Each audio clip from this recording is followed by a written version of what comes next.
بسم اللہ الرحمن الرحیم۔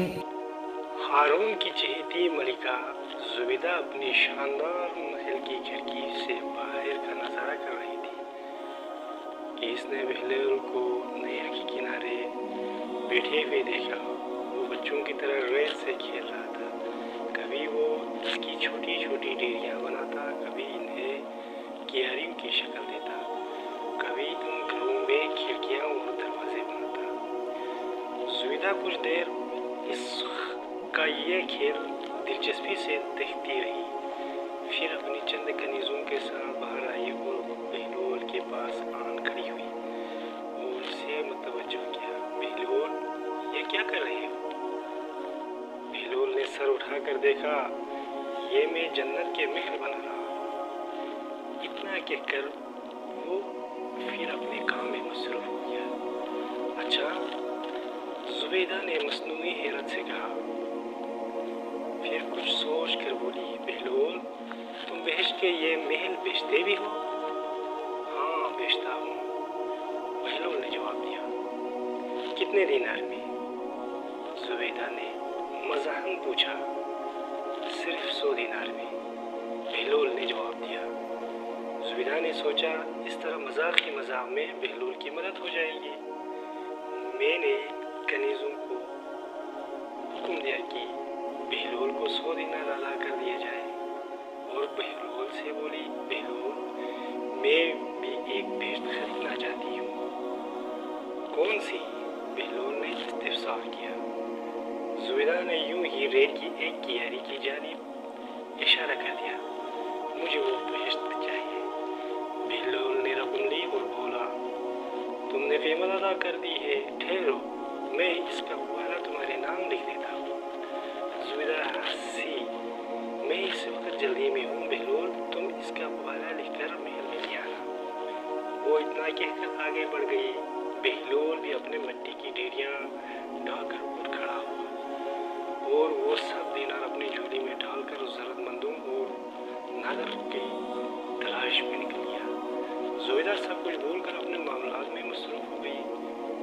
رات اپنے بستر پر گئی، آنکھ کھلی تو اس نے دیکھا کہ ایک ایسی خوشنما باغ میں ہے جس کا تصور کرنا بھی محال ہے۔ وہ روئے زمین پر اس کی کوئی مثال ہو سکتی ہے۔ وہ حیران نظروں سے اسے دیکھتی رہ گئی۔ اس نے آہستہ آہستہ قدم اٹھائے اور ہر لحاظ حیرت میں ڈوبتی چلی گئی۔ اس کے چاروں طرف عظیم الشان محلات تھے، جن کے در و دیوار میں جڑے ہوئے سست رنگ جواہرات نگاہوں کو خیرہ کر رہے تھے۔ چمن میں بہتی ہوئی نہروں کا پانی موتیوں جیسا شفاف تھا۔ گلستان کی بہار قابل دید تھی، کلیاں چٹک رہی تھی، پھول کھل رہے تھے، فضائیں معطر تھیں اور ہواؤں میں تازگی اور خوشگواری تھی۔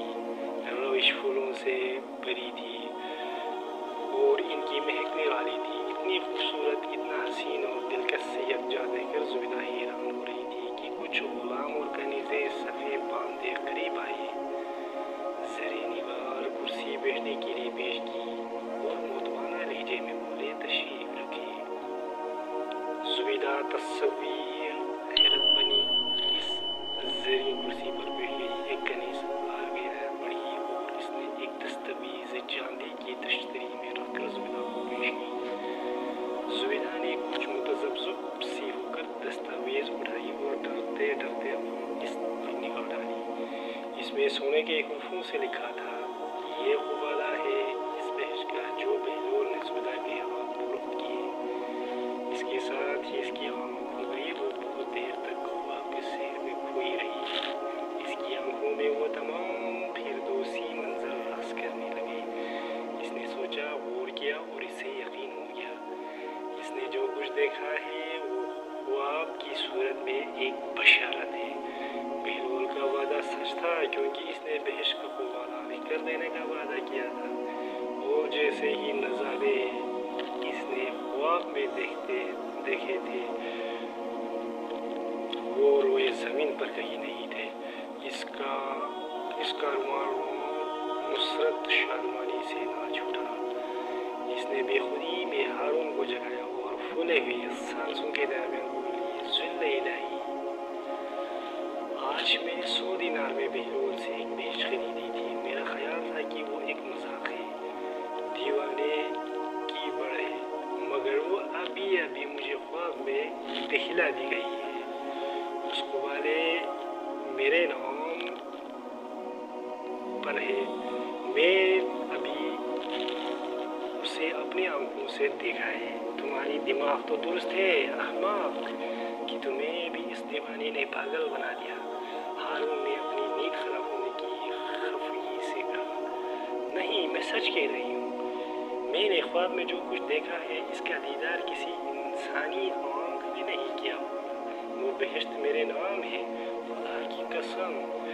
میں نے اس کی دستاویز دیکھی ہے, زبیدہ نے جوش سے بتایا. اوہو, یہ وقت اسے الٹے سیدھے خواب سنانے کا ہے.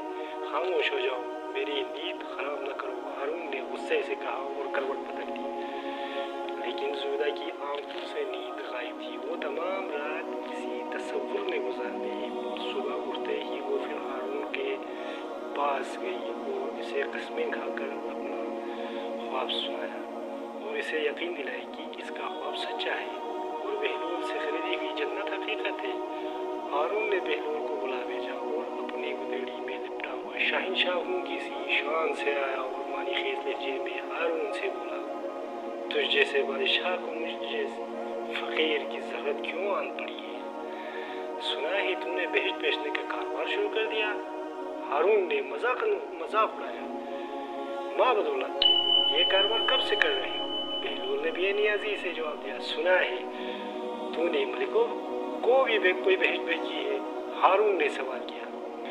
ہاں, بہلول نے اس بات میں سر ہلایا. کتنے میں؟ ہارون نے پوچھا. 100 دینار میں, وہ بولا.